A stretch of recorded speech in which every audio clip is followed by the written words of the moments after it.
중요한 부분을 질문 주셨는데요. 중환자실 입시를 설명을 할 때 환자 보호자분께서 가장 걱정하시는 부분 중 하나일 것 같습니다.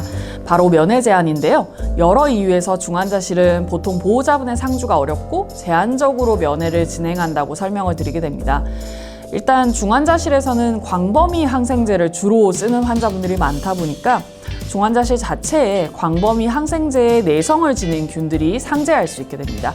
중환자실에 방문하는 방문객들에게 옮아갈 수 있기 때문에 내성균이 전파되는 것을 보호하기 위한 점이 하나라고 할 수 있겠고요. 또한 중환자들은 대부분 여러 이유로 인해서 면역력이 떨어져 있다 보니 외부의 균에게서 환자를 보호하기 위한 방법으로 면회 제한을 택하게 됩니다.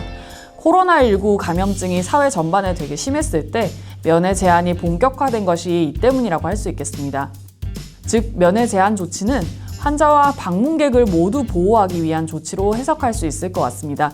다만 완전한 면회 제한은 사실 시행하지 않는 경우가 훨씬 더 많은 이유가 제한적이나마 환자분과 보호자분들의 면회를 진행하는 것이 환자와 보호자 간 치료 경과를 공유하고 격려하고 커뮤니케이션을 가짐으로써 중환자실에서 발생 가능한 선망을 예방하고 치료 동기를 부여할 수 있는 등 좋은 결과를 이끌어낼 수 있기 때문이라고 할 수 있겠습니다.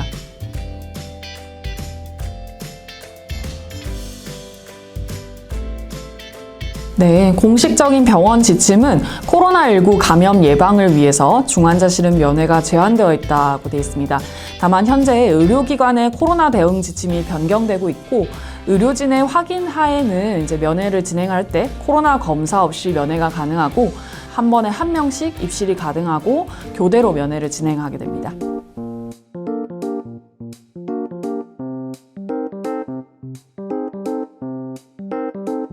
네, 모든 중환자 관리 지침에서 방문객이나 의료진에게 보호장구 착용을 권하고 있지는 않습니다. 특정 위험 요인이 있는 환자분들의 경우에만 보호장구를 착용하고 방문하도록 안내드리고 있는데요. 예를 들어 항생제 내성균이 검출된 환자분들은 접촉하신 방문객이나 의료진이 타 환자에게 옮길 가능성이 있기 때문에 표준주의와 접촉주의 지침에 준해서 면회를 진행하도록 하고 있습니다. 이런 지침은 환자분의 상태와 각 병원별 중환자실 정책에 따라 상의할 수 있어서 확인이 필요하겠습니다.